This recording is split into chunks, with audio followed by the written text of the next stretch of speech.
Hi అండి. ఎప్పుడైనా sweet తినాలనిపించినప్పుడు లేదంటే దేవుడు ప్రసాదంగా చేసుకోవడానికి అప్పాలు చేసుకోండి. చాలా బాగుంటాయి. అంటే ఆయిల్ తక్కువ పీల్చిద్దండి. మనకి ఒక వారం పాటు నిల్వ కూడా ఉంటాయి. నేనైతే పిల్లలకి స్నాక్స్గా అయితే చేస్తున్నాను.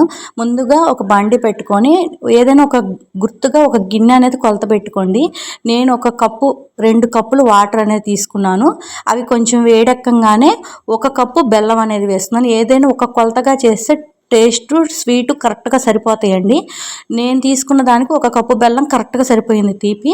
ఇది కరగాలి, పాకం ఏం అవసరం లేదు. ఇది కరిగినాక 1 కప్పు రవ్వ, ఉప్మా రవ్వ ఉంటుంది కదండి, తెల్ల రవ్వ, ఆ రవ్వ వేసి కలుపుతూ, అంటే ఒకసారి వేస్తే ఉండగట్టిద్దండి, కలుపుతూ రవ్వ వేసుకుంటూ ఉండాలి. ఈ నీళ్ళల్లోనే ఈ బెల్లం నీళ్ళల్లోనే మనకి ఇది వచ్చేసి దగ్గరికి వచ్చేయాలండి. ఎలా అంటే ఉండలాగా వచ్చేసుకోవాలి. అలా తిప్పుతూ ఉండాలి. మధ్య మధ్యలో కొంచెం నెయ్యి అంటూ వేసుకుంటూ మనం ఈ ఉప్మా రవ్వని దగ్గరికి వచ్చేలా ఉండలా చేసుకోవాలి. చాలా సింపుల్గా అయిపోద్దండి. మనం చేసి పెట్టుకుంటే పిల్లలకి స్నాక్స్గా కూడా మనం పెట్టుకోవచ్చు. నేను పిల్లల స్నాక్స్గా చేశాను. ఇది కొంచెం నెయ్యి వేసుకుంటూ చేసుకుంటే మనకి టేస్ట్ అనేది బాగా తెలుస్తుంది.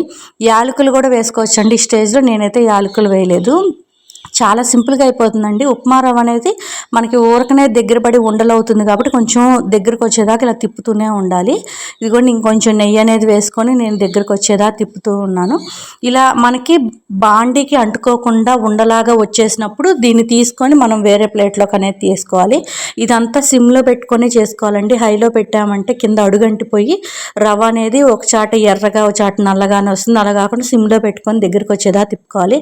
ఇలా దగ్గరికి వచ్చినాక ఒక ప్లేట్లోకి కొంచెం నెయ్యి అనేది రాసుకుని ఆ ప్లేట్లోకి ఈ ఉండ అనేది వేసుకోవాలి. చూసారు కదా దగ్గరికి ఎలా వచ్చేసిందో.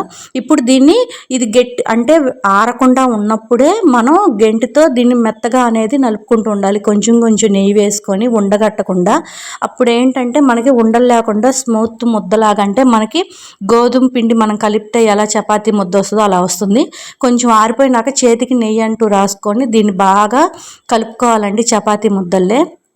మనకి ఇంకా కొంచెం జిగురుంది, అంటుకుంటుంది అనుకున్నప్పుడు ఒక అరకప్పు గోధుమ పిండి వేసుకోవచ్చండి. గోధుమ పిండి వేసుకుంటే ఏంటంటే మనం సరిగ్గా కలపకపోతే ఒకవేళ ఈ పిండి నూనెలోకి వేస్తే అప్పాలు అనేది విరిగిపోతాయండి, అంటే మనకి పొంగవు. అందుకని మనం కొంచెం గోధుమ పిండి అనేది వేసుకొని చపాతీ ముద్దలు ఇలా కొంచెం నెయ్యి రాసుకుంటూ చపాతీ ముద్దలే కలుపుకొని పక్కన పెట్టుకోవాలి. ఇప్పుడు స్టవ్ మీద మళ్ళీ మనం ఇంకో బాండీ పెట్టుకొని డీప్ ఫ్రైకి సరిపడా ఆయిల్ అనేది వేసుకోవాలి. ముందు కొంచెం హైలో పెట్టుకొని ఆయిల్ అనేది హీట్ ఎక్కినాక అప్పుడు సిమ్లో పెట్టేసుకొని చేతికి నెయ్యి రాసుకొని చిన్న చిన్న అప్పాలల్లే ఒత్తుకొని వేసుకోవటమేనండి. ఏం లేదు, చిన్న చిన్న వాటికి మళ్ళీ వేసుకుంటే చూసారు కదా, గెంట అనేది పెట్టకూడదండి.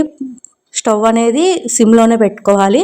అప్పుడు అవి లోన ఉడికి పైకి ఇలా బూరెలకు మళ్ళీ పొంగుతాయి. చూసారు కదా ఎలా పొంగుతున్నాయో. నేనైతే గెంటి కూడా పెట్టట్లేదు. చూసారు కదా, వాటంతటికి అవి పైకి లెగిసినాక మాత్రమే మనం వాటిని అంటూ తిప్పాలండి.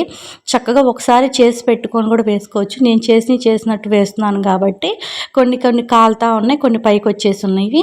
ఇవి చాలా సింపుల్గా అయిపోద్దండి. టేస్ట్ కూడా బాగుంటాయి. మనకి వారం రోజుల దాకా కూడా నిల్వ ఉంటాయి. మీరు ఎప్పుడైనా ట్రై చేశారా? ట్రై చేయకపోతే ఒకసారి ట్రై చేయండి, మీకైతే ఖచ్చితంగా నచ్చుతుంది. ఖచ్చితంగా మీరు ఒక గిన్నె కొలత పెట్టుకొని కనుక వేశారు అంటే స్వీట్ అనేది కరెక్ట్గా సరిపోతుందండి. ఇదిగోండి, ఇలా పొంగిన వాటిని ఒక్కొక్కటిని వేగిన వాటిని సింపుల్గా తీసేసుకోవాలి. ఎప్పుడైనా సరే మనం కాగే ముందు ఆయిల్ హీట్గా ఉండాలి. వేసినాక మాత్రం సిమ్లో పెట్టుకొని వేయించుకోవాలి. అప్పుడు లోన అనేది మనకు కుక్ అవుతుంది. నూనె అనేది హైలో పెట్టి వేయించారంటే పైన రంగు వచ్చి లోన పిండిగా ఉంటుంది. నేను స్టవ్ తగ్గించేసాను. మళ్ళీ వాయి వేసేటప్పుడు మళ్ళీ కొన్ని వేసేటప్పుడు నేను మళ్ళీ హైలో పెడతాను. ఇక చూసారు కదా ఎలా వచ్చినాయో. ఇదిగోండి ఫ్రెండ్స్, నూనె కూడా అసలు ఎక్కువ పీలవలేదు. చాలా బాగా వచ్చింది. టేస్ట్ కూడా చాలా బాగా కుదిరింది. మీరు ఎప్పుడైనా ట్రై చేయకపోతే ఒకసారి ట్రై చేయండి. ట్రై చేసి ఎలా ఉందో నాకు కామెంట్ చేయండి. కొత్తగా ఎవరైనా నా ఛానల్ చూస్తుంటే ప్లీజ్ సబ్స్క్రైబ్ చేసుకోండి. Thank you.